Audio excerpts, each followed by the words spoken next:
Welcome to Zippy's Lot. I thought today we'd actually start in the greenhouse because I wanted to show you the progress of the tomatoes here. We've just staked them back a little bit because they're starting to get quite heavy. As you can see, we've got a lovely lot of tomato fruit coming along, mainly the small ones, but we've also got some beef ones down the bottom there.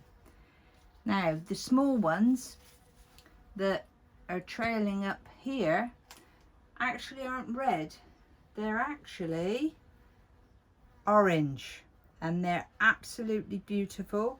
They're sweet, and I'll just prove it to you. They are absolutely delicious. The other thing I wanted to show you in here is we did plant some garlic in here, and this is doing well. We've got 3 garlics in here which look very healthy at the moment, and we've also got 2 pepper plants which are coming along nicely. One last thing, in here we've dug some onions up, and if we just go over to here, you'll see we've just laid out the onions now. We've got white onions and red onions, and we'll just leave them there to dry for the next few days before we put them in our tights and hang them.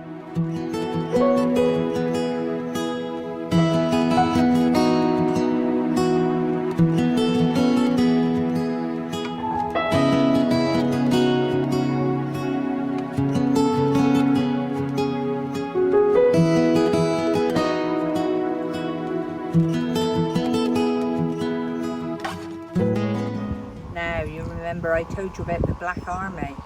We had to pull out all the broad bean plants because it was absolutely diggered and it was actually dead. And that was also spread into the runner beans. But if we have a look here, we did have to spray it, unfortunately, with some heavy duty spray. But I think we've actually saved them because now the actual plant is looking really healthy, and we've got some fantastic flowers on here as well, beautiful white flowers which will bring us some beautiful runner beans.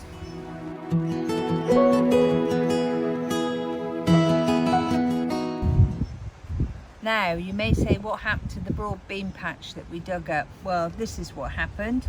Jules dug it up, and we've put all the little leeks in that we grew. We've thinned them out and we've now grown them. And the best way of planting a leek is how I'm going to show you now to get a nice success. So all you do is about 6 inches apart each one, and you just drill a hole like that, and then you put the leek in and you fill that hole up with water, and the earth caves into around the hole, and very gently put that in and around, and that's how you put your leeks in.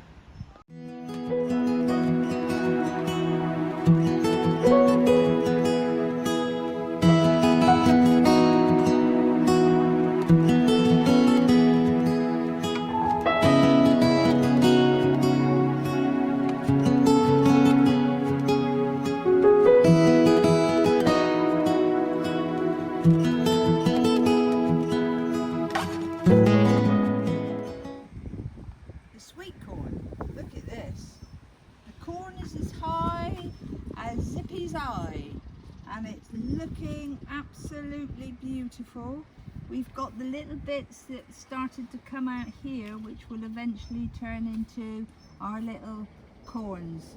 So I'm really pleased this year with the corn, and we've probably got about 24 corn plants there which are going to be lovely with a bit of butter.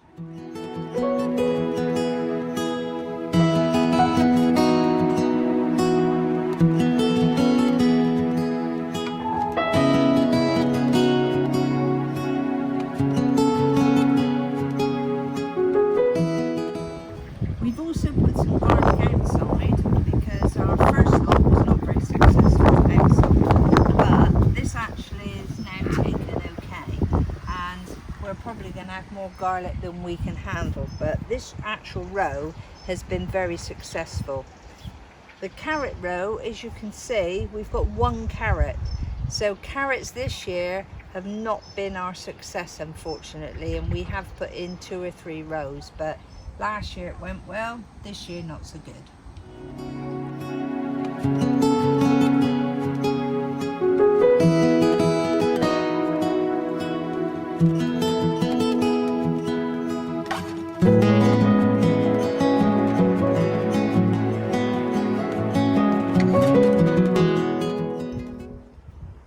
You may wonder how the boracic patch is doing. Well, it's actually doing okay. We have had a few invasions of white butterflies, but they've gone now. We've caught them and let them out, so we haven't got any in there at the moment. These are the leeks along the edge here, which we've thinned out and planted out, but we've left these few in here.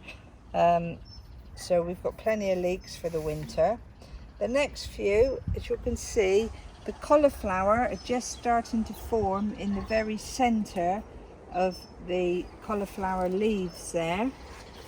And then if we move over, we've got the Brussels sprouts, which will be for Christmas, which are growing beautifully.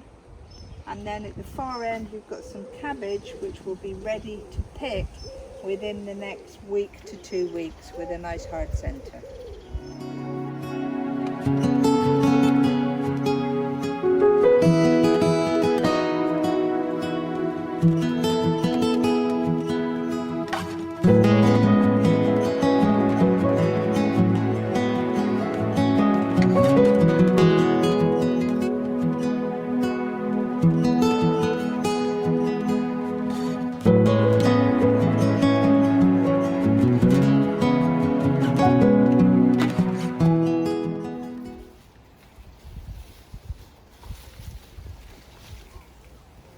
Okay, our raspberry patch, although we trimmed this right back last year, we didn't think we were going to get any raspberries this year, but luckily, as you can see, we've managed to get 2 or 3. We've got a few more that I've already picked a bit earlier, and they will be absolutely gorgeous. So that's some nice raspberries, but next year it'll be even better.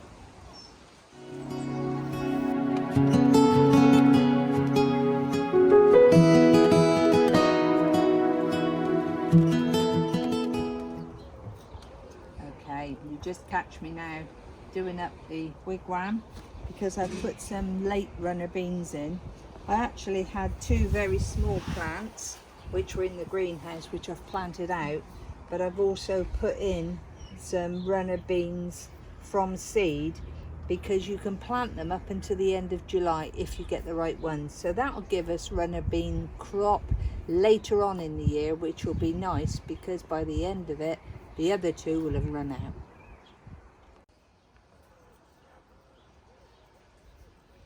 Still picking peas. This is our second row of peas.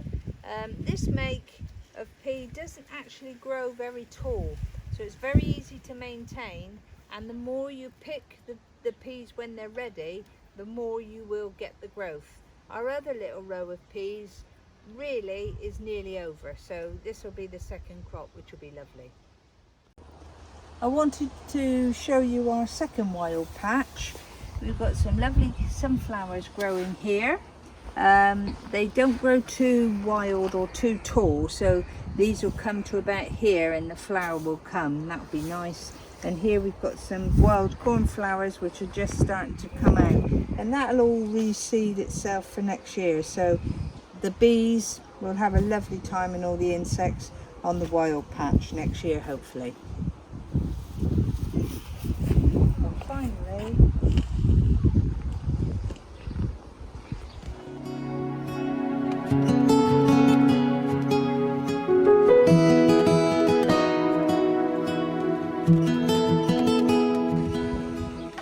I'm really pleased you could join me today, just to show you the crop I've picked today for lunch during the week. We've got some nice fresh peas, some beautiful orange tomatoes, some lovely dwarf beans, raspberries, a couple of nice chilies which are quite hot, a courgette and some loose leaf lettuce. we've decided, because now it's all about picking the crops and there's not a lot left to do in relation to digging, it's all about weeding and maintaining now and enjoying the crops. So we're going to try and do one every 2 to 3 weeks. And if you've got anything you want to write in about, please do, and I'll do my best to answer that. If you've got anything or any ideas to help with things that people might be struggling on, then let us know. But once again, thank you for joining us and keep picking.